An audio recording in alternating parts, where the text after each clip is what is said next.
Eta siapa teh diancam ku hakim teh dek dipaehan gitu dek didudut si selangdan teh. Diancam lamun teu naon. Samohon cenah lamun teu ngagugu kana cariosanana kitu. Jadi nu dicarioskeun tadi Kasim Kuring sareng Kapun Bojo oge Kaneng Mirda teh leres atawa henteu? Akal-akalan hakim juragan haji. Oh. Ma Sim Kuring dek naros ka ma. Kumaha juragan haji? Ari Uten teh putra saha? Duh mate. Tadi merenat mate. Kitu ayeuna murid mate kieu mah macing sumpah ieu mah. Anu sayaktosna we anu sabalakana. Da tadi mah mate ditekan ku si hakim.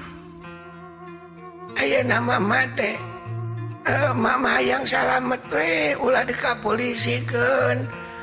Atuh si abah sing salamet di dieu kitu. Nya. Sok emak balakan sajujurna. Eta teh salaras nama putra Neng Mirda sareng Cep Hadi juragan haji. Uten teh putra Neng Mirda.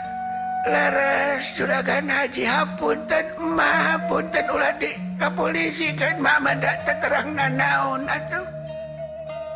Kan. Nya. Ma, seriuskeun Mang Adang ku manusia laresna. Sepados Pak Haji terang, Ma.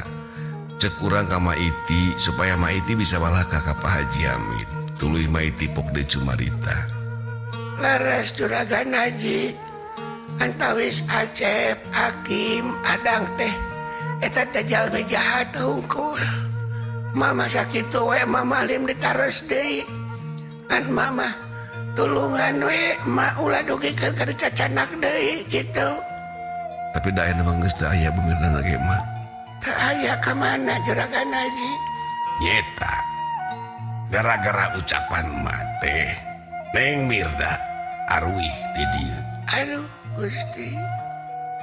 Tapi terus terangeun den Neng Mirda yen si Uten teh putrana. Ya boro-boro atuh mah. Apal ti mana pan emak nu ngomong kitu na oge pan gara-gara omongan emak. Den geus. Ayeuna mah Pak Haji percaya ka Deni. Alhamdulillah Pak Haji nuhun pisan. Heeh, geus. Pak Haji percaya ka Deni. Apunten juragan haji mah teh bobolokot ku dosa gitu. Yen den duit teh dibalikeun we ka Deni da can diceot ku mah ge. Mah teh teu wasa teu tega jadi pikiran tita tadi tidak den ngabutuh beureunan. Cek Maiti harita bae ngasongkeun duit deui ka urang. Aya eta artos ti saha? Ya teh artos ti Deni yeun den dibalikeun dewe ku mak ka Deni. Da den ngamureun boga pangabutuh di dieu. Cek Maiti bari ngasongkeun duit ka urang. Pak Haji Hamid melong ka urang turut urang pok Cumarita. Ma eta duit abdi butuh pisan sebenarnya mah. Mun abdi nyebutkeun kecewa memang kecewa abdi ku mah. Sabab tadi nu diarepkeun ku abdi mah nyarios teh sabalakan hareupeun Bu Mirda. Ma, keun bae eta mah sok we da mah butuh.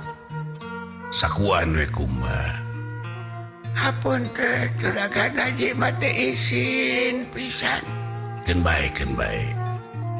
Nganti ayeuna mah ulah sieun ku Hakim, ulah sieun ku Acep. Lamun aya ancaman laporan. Cik, emak kena jujur Kasim Kuring. Dipasihan sabaraha ku Hakim. Henteu sarupiah-rupiah acan juragan haji.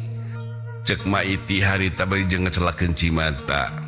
Turta Pak Haji Hamid geteuwasa mah Haji pok atuh ngilu Cumarita. Nyanyakeun wae mak tos we sok we. eta mah artos macana kue kuma atuh. Aduh, juragan istri, hapunten mate izin itu kodeni izin dan dia wanyangakeun we. Tongkeun bae kadeni mah digentian ku sim kuring. Hampura emaknya den. Mate loba dosa kadeni teh. Tiara ke di lembur. Ma basalah tina motor diaya-ayakeun kok mak. Tapi kan kak mak minta ganti rugi kadeni. 400.000 ku deni dibayar 300. Melaan deni ngagadekeun motor. Kumat teteh dipake kanu hajat. Aikeun teh juragan haji. Mate ayeuna tumbi bagening mah tepikeun ka si abah dirawat di rumah sakit. Hampura jandenya. Karena naon mak? Ya mudah-mudahan we mati enak kaharep maulah kitu-kitu deui. Mate kudu sadar ayeuna mah da mate geus kolot. Nya. Terus kumaha atuh ieu artos teh juragan haji? Sok we eta mah sakuan, da mah ge loba pangabutuh geuninganan. Geus kitu mah atuh duit teh disuhun ku Maiti da nya pisan atuh. Maiti tangtuna ge butuh da sidikan si Abah keur ngajoprak banget ayeuna keuna ku setruk. Sajeroning tadi Maiti keur ngobrolkeun mangsa ti heula manehna labuh tina motor. Urang kagagas tur tawaas lamun teh mah inget basa ti heula Maiti labuh tina motor. Cek dina pikir urang, bener omongan nu jadi bapa. Nu jadi bapa ti heula sok amanat ka urang, kade jang ucapan teh doa. Tetelanyaan geuninganan. Bukti jeung nyata Maiti ngabobodo ka urang rek ka rumah sakit.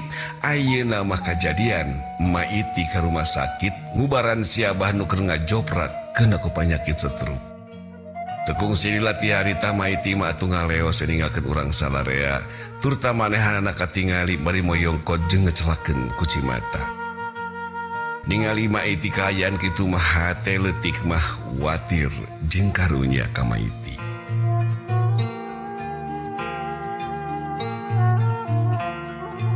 Sajurut nama Iti init ninggalkeun Pak Haji turta urang nuker aya di eta patempatan. Urang salarea ngahurung balung. Sajongjonan simpe turta Haji oge neuteup ka Maiti nuker ngincit ninggalkeun anjeunna. Keur kitu Pak Haji Hamid pok cumarita.